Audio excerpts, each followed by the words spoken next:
हिमालय में कुछ ऐसी जगह हैं जहां पहुंचने के लिए आपको हज़ारों मीटर ऊपर चढ़ना पड़ता है और जैसे जैसे ऑल्टीट्यूड बढ़ता है वैसे वैसे लैंडस्केप भी बदलता जाता है। लेकिन हिमाचल में एक ऐसी जगह है जहां सिर्फ कुछ घंटों की ट्रैकिंग में आपको दो बिल्कुल अलग दुनिया देखने को मिलती हैं। एक तरफ हरे भरे जंगल, नदियाँ, घास के बड़े बड़े मैदान और दूसरी तरफ एकदम बैरन माउंटेन्स।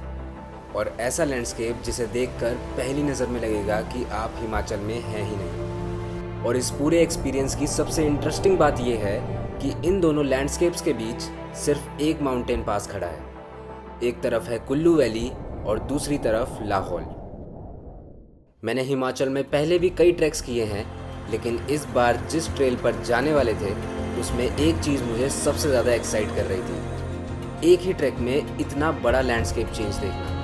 सुबह आप जिस जगह से चलोगे, शाम तक सराउंडिंग्स इतनी बदल चुकी होंगी कि आपको खुद समझ नहीं आएगा कि आप उसी ट्रैक पर हैं। और यही देखने के लिए मैं निकल पड़ा था मनाली से एक ऐसी जगह की तरफ जहां कुछ ही घंटों में हिमालय का पूरा लैंडस्केप बदल जाता है, हमटा पास।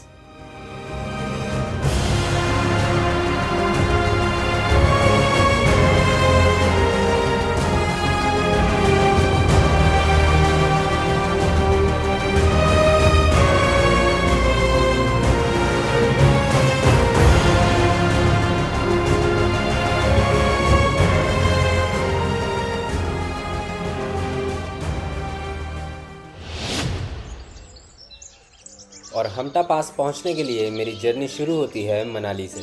तो फाइनली वो दिन आ गया था जब मुझे हमटा पास के लिए निकलना था। सुबह मनाली का वेदर काफ़ी क्लियर था और स्टे के बाहर निकलते ही एक बार फिर से वो फेमिलियर हिमालयन व्यूज़ देखने को मिलते हैं। आज का ट्रैक स्टार्ट करने से पहले एक प्रॉपर ब्रेकफास्ट ज़रूरी था, क्योंकि अगले कुछ दिन मुझे इसी लैंडस्केप के अंदर ट्रैक करना था।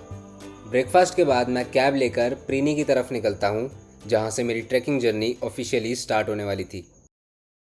तो सभी लोग आ चुके हैं अपने ट्रैक के बेस कैंप पर। अब यहाँ पे सभी गैदर होंगे एंड उसके बाद चलेंगे आगे ट्रैक के लिए। 10:30 बजे का रिपोर्टिंग टाइम था, ऑलरेडी 11 बज चुके हैं और थोड़ा और लेट होगा जिस हिसाब से इनका मेडिकल चेकअप चल रहा है। ऑक्सीजन लेवल देख रहे हैं, बीपी देख रहे हैं, तो मेरा तो सब नॉर्मल ही आया है और अभी देखते हैं कितना टाइम लगेगा, उसके बाद चलेंगे फिर आगे। ट्रैक स्टार्ट होने से पहले एक और काम था, गियर चेक करना। अगर आपके पास ट्रैकिंग के लिए प्रॉपर गियर्स नहीं है तो यहाँ से काफ़ी चीज़ें रेंट पे मिल जाती हैं। Trekking shoes, jackets, torches, basically वो चीज़ें जो आपको ट्रैक के लिए चाहिए होंगी। जो कि आपका 20 किलोमीटर का डिस्टेंस रहेगा, जो कि हम लोग यहाँ से वाई व्हीकल मनाली है जो भी के लिए मूव करने वाला। ब्रीफिंग के बाद ट्रैक स्टार्ट होने वाला था, लेकिन उससे पहले सबसे इम्पॉर्टेंट काम था लंच, क्योंकि अगले कुछ घंटे हमें प्रॉपर ट्रैकिंग करनी थी, तो यहाँ से एनर्जी फुल होनी ज़रूरी थी। तो फाइनली लंच हो चुका है एंड अब हम निकलेंगे। लगभग 1 बज चुके हैं एंड सारी चीज़ें पहन ली है ताकि सनबर्न ना हो। ये है हमारे ट्रैक गाइड।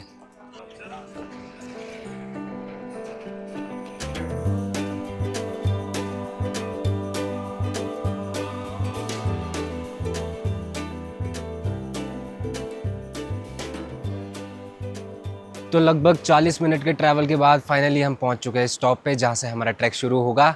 एंड अभी सब लोग असेंबल होंगे, फिर से थोड़ा सा गाइड किया जाएगा कैसे क्या स्टार्ट करना है एंड उसके बाद निकलेंगे आगे। अब आप लोग अगर आपका हाइट का भी छोटा, अपने ट्रैक को इतना लंबा रखते हैं, इस तरीके से चलोगे तो उसमें क्या आपका एक्स्ट्रा एनर्जी बेस्ट होगी। और अब फाइनली ट्रैक शुरू हो चुका था। अगले 4 दिन हमें लगभग 26 किलोमीटर का डिस्टेंस कवर करना था, जिसमें लगभग 30 लोगों का एक ग्रुप एक साथ आगे बढ़ने वाला था। और इस पूरी जर्नी की शुरुआत हो रही थी शोबरा से।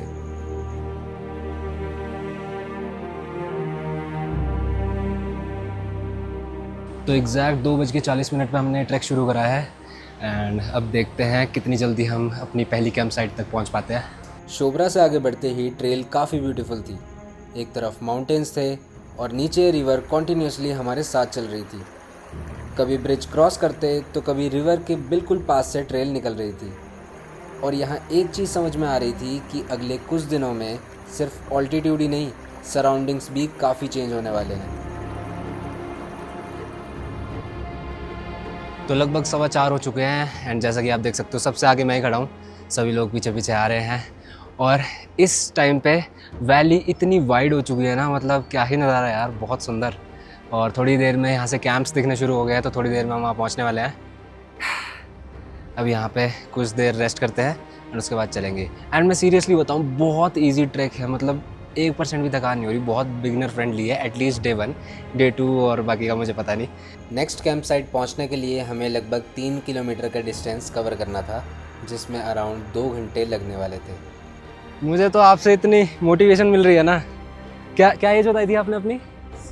64 की एज में हमटा पास ट्रैक भाई।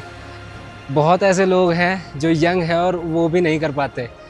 बहुत सारे लोगों को नीचे लेके जाना पड़ता है, रेस्क्यू करना पड़ता है। और सर को देखो भाई, सबसे आगे चल रहे हैं। सल्यूट है सर आपकी फिटनेस को। कितने साल से कर रहे हो आप ट्रैक?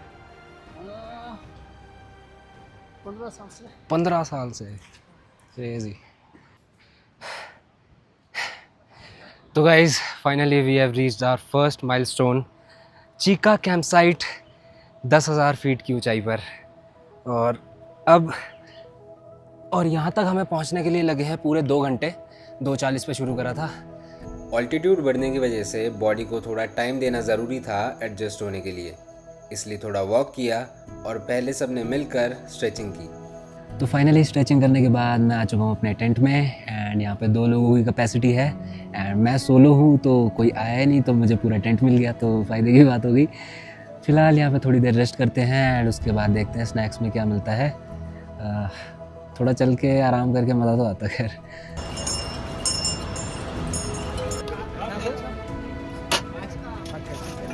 तो ये आ चुके हैं स्नैक्स, चाय पकौड़े। चाय नीचे रखी हुई है। इस व्यू में बैठ के चाय पीने का मज़ा ही कुछ और है। बहुत ही शांति है यहाँ पे और धीरे धीरे बादल आ चुके हैं हमारे ऊपर। विजिबिलिटी बिल्कुल ज़ीरो हो चुकी है और आई होप कि रात को बारिश ना हो बस, वरना दिक्कत हो सकती है कल के दिन। एंड यहाँ पे सिर्फ एक चीज़ की आवाज़ आती है, वो है नीचे से बहती हुई नदी की, वरना बिल्कुल पिन ड्रॉप साइलेंस। ना कोई शोर शराबा, ना कोई गाने बजाता है। शाम होते होते टेम्परेचर काफ़ी ड्रॉप होने लगा था और लगभग 7 बजे डिनर बन के तैयार हो चुका था। पूरे दिन की ट्रैकिंग करने के बाद थाली को देखकर मन खुश हो गया था। पनीर की सब्जी, चावल, कस्टर्ड, दाल मखनी और रोटी। तो रात के 8 बज रहे हैं, डिनर हो चुका है एंड वापस आ चुका हूँ अपने टेंट में। एंड खाना बहुत अच्छा था, पनीर की सब्ज़ी एंड कस्टर्ड वगैरह सारी चीज़ें बहुत अच्छी थी। इसी के साथ इन्होंने हर एक टेंट में पानी की बॉटल्स दी हैं, मतलब गर्म पानी दिया है। पानी की बॉटल्स तो सब कैरी कर ही रहे हैं, तो सभी को गर्म पानी प्रोवाइड किया गया है ताकि अभी भी पी सको एंड सुबह उठ के भी आप गर्म पानी पी सको। अगर आपके पास दूसरी वो मिल्टन वाली बॉटल जो होती है जिसमें गर्म रहता है, तो अगर वो है तो आपके लिए बढ़िया चीज़ है। मैं तो बिस्लरी लेके घूम रहा हूँ, तो कोई बात नहीं, डे 1 यही होता है एंड कल सुबह अर्ली मॉर्निंग स्टार्ट करना है। तो अभी करते हैं रेस्ट। Good night. रात को वैसे तो नींद कुछ खास आई नहीं, शायद नए एनवायरनमेंट की वजह से या फिर कल के ट्रैक की एक्साइटमेंट थी। सुबह आँख खुली तो सभी लोग धीरे धीरे जाग रहे थे और मैं भी अपनी सुबह शुरू कर रहा था। सनराइज़ अभी पूरी तरह हुआ नहीं था, लेकिन पहाड़ों की चोटियों पर पड़ती पहली रोशनी देखने लायक थी। हेलो सभी को, गुड मॉर्निंग। आज है हमारा डे 2 एंड मौसम बहुत बढ़िया हो चुका है। रात को थोड़ी थोड़ी बारिश होने के बाद मौसम एकदम खुल चुका है, पीछे सनराइज़ हो रहा है एंड सुबह सुबह ग्रीन टी मिल गई थी एंड अभी 7 बज चुके हैं, तो अभी चलेंगे ब्रेकफास्ट के लिए।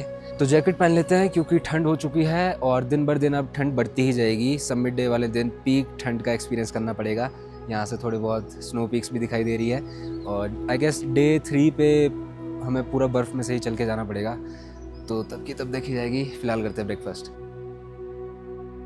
सभी ने साथ में ब्रेकफास्ट किया और यहाँ पर एक चीज़ मुझे काफ़ी अच्छी लगी, खाना खाने के बाद हर कोई अपनी प्लेट खुद धो रहा था। ट्रैक पर निकलने से पहले बॉडी को थोड़ा वार्म अप करना भी ज़रूरी था, इसलिए ट्रैक लीडर्स ने सभी को इकट्ठा किया और शुरू हुआ फायर इन द माउंटेन।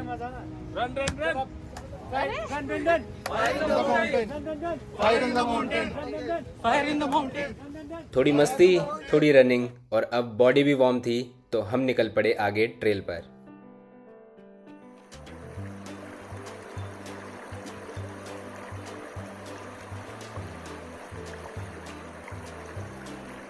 क्या खतरनाक ब्रिज बनाया हुआ है, इतना पतला सा, और बीच में आते तो ऐसा लगता है बस अब मैं गिरूंगा। और फाइनली सबसे पहले मैं था जिसने इसको कवर किया। अभी बाकी लोग आ रहे हैं धीरे धीरे, कुछ गाइड का हाथ पकड़ पकड़ के क्रॉस कर रहे हैं इसे, पर बीच में आते तो भाई एकदम ऐसा लगता है कि बस अब गए, चक्कर से आ जाते हैं। जैसे जैसे ऑल्टीट्यूड गेन कर रहे थे, सराउंडिंग्स और भी ब्यूटीफुल होती जा रही थी। रास्ते में जगह जगह छोटे वाटरफॉल्स और स्ट्रीम्स मिल जाते हैं और इन्हीं से हमें अपनी वाटर बॉटल्स फिल करनी होती है। पूरे रूट में पानी के ऐसे कई सोर्सेज मिल जाते हैं, इसलिए ट्रैक के दौरान पीने के पानी को लेकर ज़्यादा टेंशन नहीं होती। लेकिन ये ट्रेल हर जगह इतनी ईजी भी नहीं थी। कुछ सेक्शंस ऐसे थे जहाँ एक गलत स्टेप का मतलब सीधा नीचे।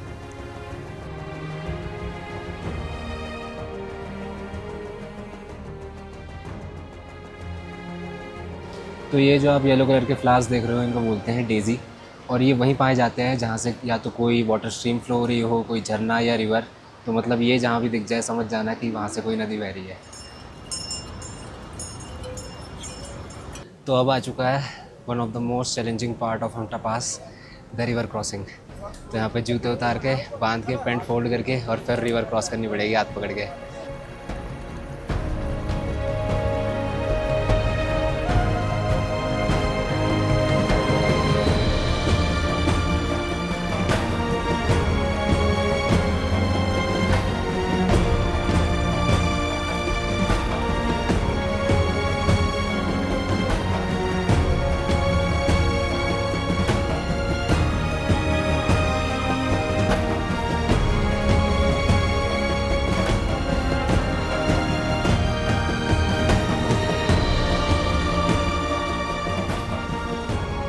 इतना ठंडा पानी, पैर एकदम सुन्न हो चुका है, बट फिर भी मज़ा बहुत आया।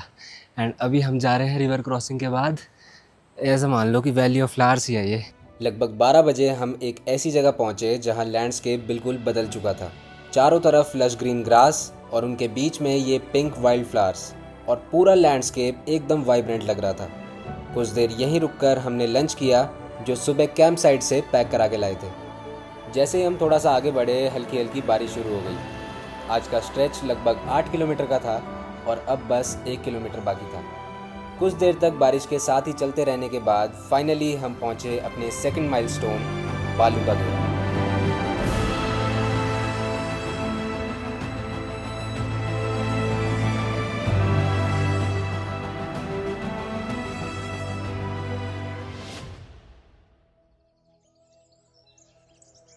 नाम सुनने में थोड़ा अजीब लगता है, बालू का घेरा, लेकिन बालू मतलब रेत, और यहाँ जो नदी अपने साथ सैंड और सेडिमेंट्स लेकर आती है वो इस जगह पर जमा हो जाते हैं। इसी वजह से इस जगह को बालू का घेरा कहा जाता है।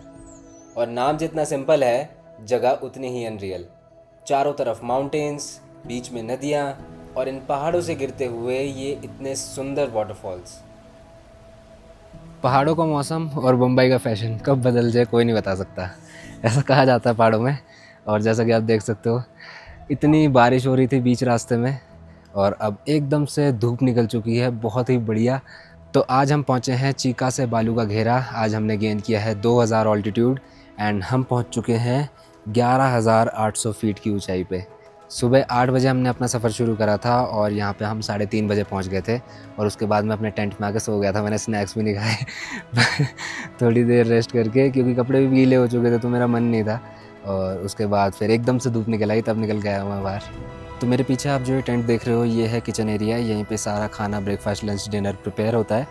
एंड ये जितने भी टेंट्स हैं 2 की शेयरिंग वाले, ये सारे ट्रैकर्स के लिए हैं।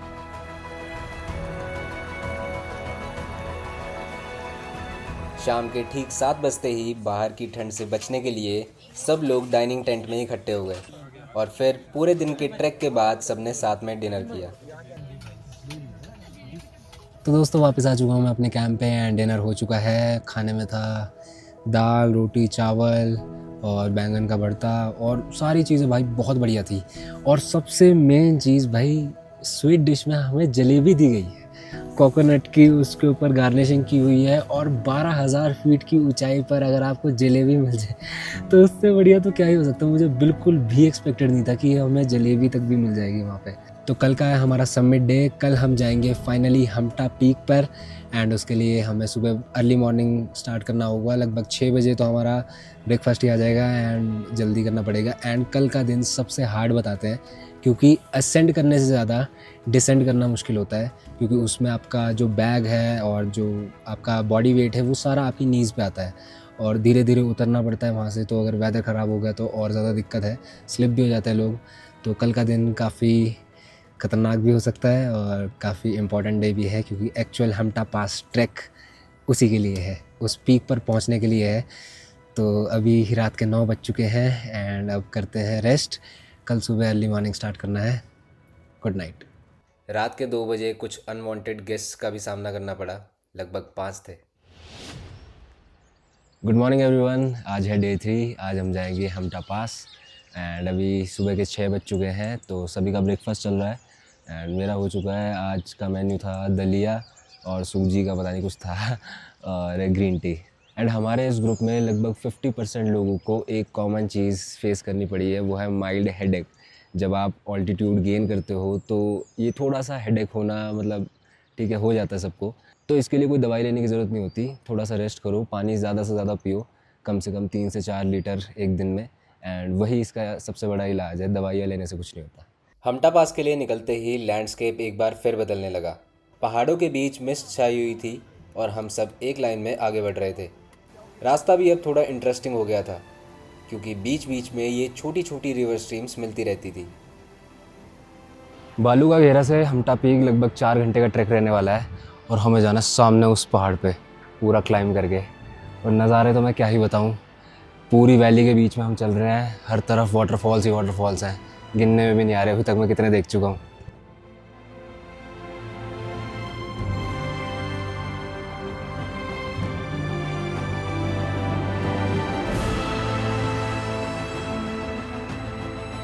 तो 4 में से लगभग 3.5 किलोमीटर हम कवर कर चुके हैं और बहुत ही रिस्की रास्ता है। ऊपर इतनी फिसलन है, वहाँ से बिना गाइड के तो आ ही नहीं सकते, और वो क्रॉस करते ही आती है ये बर्फ़। आज का जो एसेंट था वो इतना ज़्यादा स्टीप था, सांस फूल गई पूरी। कल के मुकाबले तो मतलब डबल चढ़ाई है। डिस्टेंस कम है पर स्टीप बहुत ज़्यादा है। सांस फूल चुके हैं, बस ऐसा हो रहा है कि हर 5 मिनट बाद ब्रेक लेते रहे, बैठते रहे और फिर जाए। और फिर कुछ ही देर बाद फाइनली हम पहुंच गए हमटा पीक पर।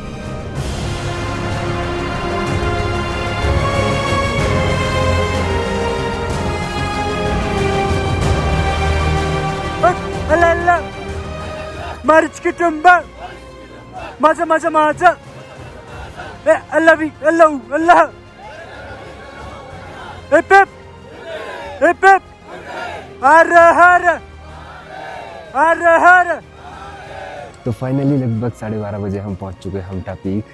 ये है हमटा पीक पीछे। पीक पर पहुंचते पहुंचते बिल्कुल ऐसे शरीर टूट जाता है, सांस फूल जाते हैं। हमटा पास के टॉप पर पहुंचने के बाद थोड़ी देर हमने यहाँ का व्यू एंजॉय किया, लेकिन ज़्यादा देर रुक नहीं पाए क्योंकि हल्की हल्की बारिश दोबारा स्टार्ट हो गई थी और अब हमें इसी वेदर के बीच नीचे उतरना था शियागोरू कैंप साइट की तरफ।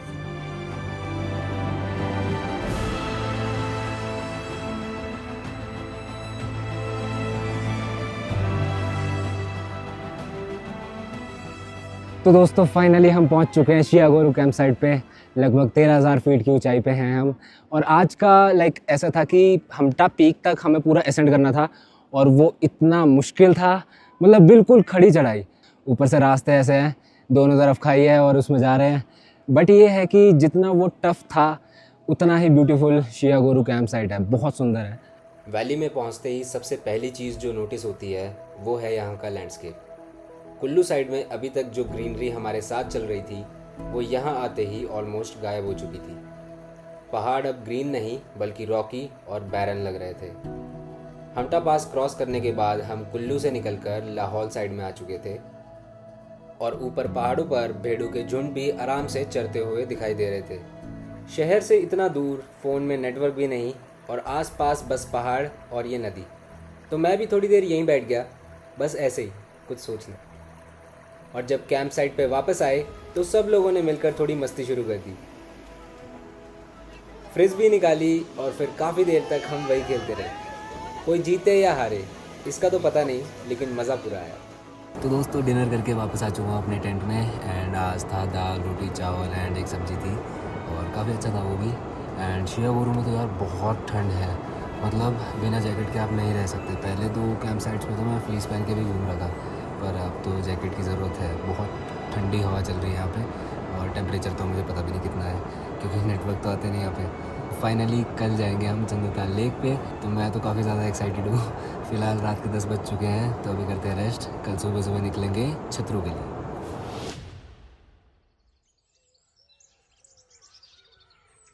सभी को गुड मॉर्निंग। आज हम जाएंगे शियागुरु से छतरू के लिए एंड उसके बाद निकलेंगे हम चंद्रताल के लिए।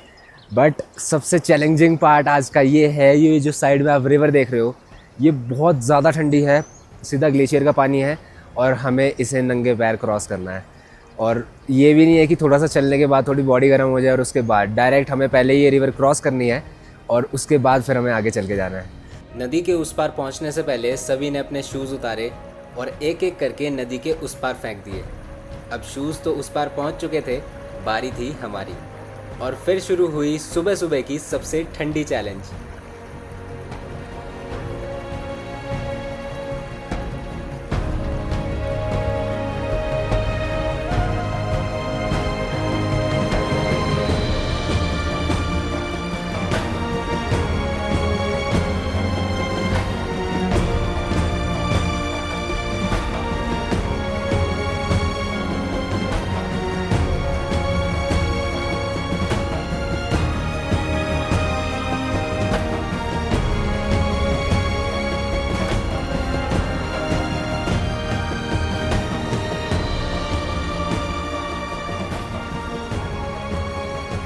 इतना ठंडा पानी था कि कुछ सेकंड में पैर सुन पड़ गए थे और उन्हें गर्म करने के लिए हर किसी का अपना तरीका था। कोई पैर झाड़ रहा था, कोई नाच रहा था और कोई बस इधर उधर कूद रहा था। मतलब नदी क्रॉस करने के बाद सबका अपना अपना वार्म अप सेशन चल रहा था। पैर जम चुके एकदम और सब लोग, कोई रनिंग कर रहा है, कोई नाच रहा है, कोई बस झटकाए जा रहा है अपने पैरों को ताकि वो थोड़े नॉर्मल हो जाए। बट जब रिवर क्रॉस कर रहे थे ना, तब तो थोड़ा हो रहा था, क्योंकि ना सभी लोग साथ में करते हैं तो बीच में कोई रुक जाता तो उसकी वजह से हमें भी रुकना पड़ता है। तो गुस्सा भी आता है कि चल भाई आगे इतना ठंडा पानी है। पर ओवरऑल अभी देखूँ तो मज़ा आया मेरे को। तो मैं अगर मेरे को दोबारा भी करनी पड़े तो मैं तैयार हूँ। मज़ेदार था। आज का मौसम एकदम क्लियर था और निकलने से पहले एक दोस्त भी मिल गया था, तो थोड़ी देर उसके साथ बैठकर टाइम स्पेंड किया और फिर हम निकल पड़े छतरू की तरफ। जैसे जैसे आगे बढ़ते गए ये पहाड़ और भी बड़े होते जा रहे थे और इन बड़े बड़े पहाड़ों के बीच हम बस अपनी ही धुन में आगे बढ़ते जा रहे थे। कभी सामने देखो तो बड़े बड़े माउंटेन्स और पीछे मुड़कर देखो तो पूरी वैली। उस वक्त बस एक ही चीज़ फील हो रही थी कि हम अपनी नॉर्मल लाइफ से कितनी दूर आ चुके हैं।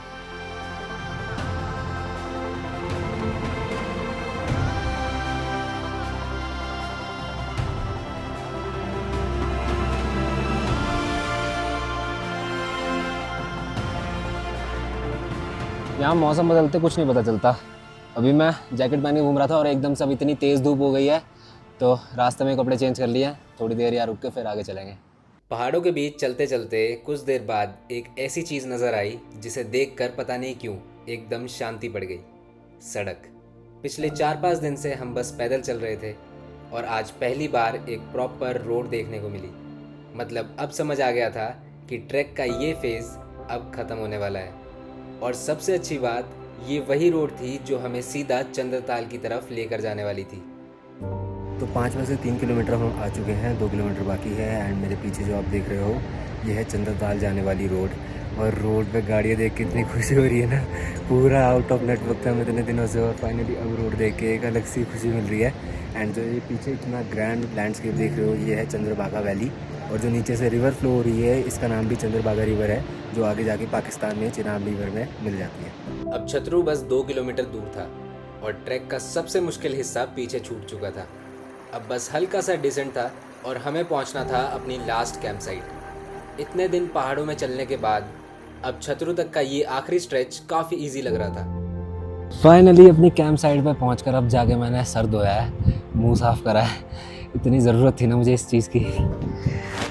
इतना बेटर फील कर रहा हूँ अब मैं। अब चलते हैं यहाँ से लंच करके। अभी बना है राजमा चावल, फिर चलेंगे आगे बस में बैठ के चंद्रताल लेक। अरे सीधी रोड बन नहीं सकती पहाड़ों में, चाहे बीआरओ बनाए चाहे भगवान ने बनाया ना, वो भी सीधी रोड नहीं बना सकता।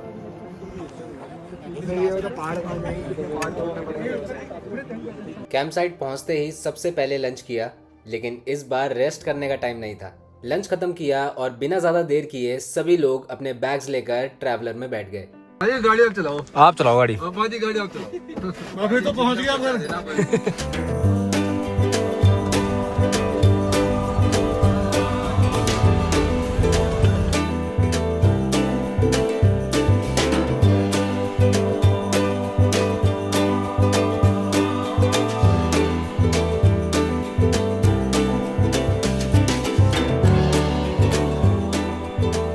दोस्तों फाइनली हम पहुंच चुके हैं चंद्रताल बेस कैंप। अब यहाँ से लगभग आधे किलोमीटर का ट्रैक है, वहाँ से पैदल पैदल जाएंगे। और भाई क्या रास्ता है ये, इतना ख़तरनाक, और रास्ते भी ज़्यादा ख़तरनाक हमारे ड्राइवर साहब। भाई उन्हें नहीं दिख रहा छोटा गियर, वो भगाए जा रहे हैं 50-60, और सबकी धड़कनें ऐसी ऊपर नीचे हो रखी है क्योंकि पूरा कच्चा रास्ता है। तो लगभग 2 घंटे में हम पहुँच चुके हैं। अब यहाँ से चलते हैं आगे चंद्रताल लेक। बेस कैंप से आगे लगभग 3 किलोमीटर 4x4 गाड़ियों से जाना होता है और उसके बाद चंद्रताल तक का रास्ता पैदल है। तो लगभग 3 किलोमीटर ट्रैवल करके गाड़ी से हम आ चुके हैं फाइनल साइट पे। यहाँ से आगे कैंपिंग भी अलाउड नहीं है और यहाँ से अब चल के जाना पड़ेगा। और इतने दिन पहाड़ों में चलने के बाद आखिरकार हम उस जगह पर आ ही गए थे। लगभग 14,000 फीट की हाइट पर पहाड़ों के बीच एक लेक जिसकी शेप बिल्कुल चांद जैसी है। इतनी दूर से आते हुए बस एक ही जगह को देखने का इंतज़ार था और वो हमारे सामने थी, चंद्रताल।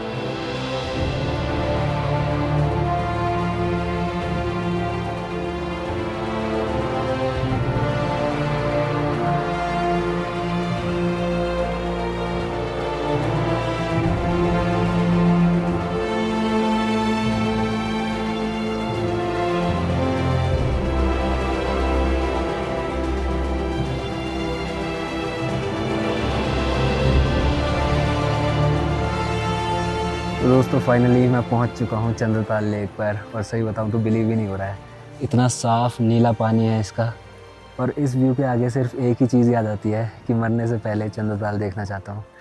फाइनली आ गए हैं चंद्रताल। बहुत सुंदर लेक है। चारों तरफ ये बैरन माउंटेन्स और बीच में इतना साफ गहरा ब्लू पानी। लगभग 14,000 फीट की हाइट पर मौजूद ये लेक करीब 1 किलोमीटर लंबी है और इसका शेप भी एक क्रिसेंट मून जैसा है। इसी वजह से इसका नाम चंद्रताल पड़ा है। यहाँ खड़े होकर बस आसपास देखो और हर तरफ सिर्फ माउंटेन्स, खुला आसमान और ये क्रिस्टल क्लियर पानी। चिरी मेरी धूम धड़ाका, चिरी मेरी धूम धड़ाका। Who we are? Where we are? Hip hip, hip hip, हर हर हर हर। कभी कभी किसी जगह की खूबसूरती सिर्फ उस जगह में नहीं होती, उस तक पहुंचने के रास्ते में होती है।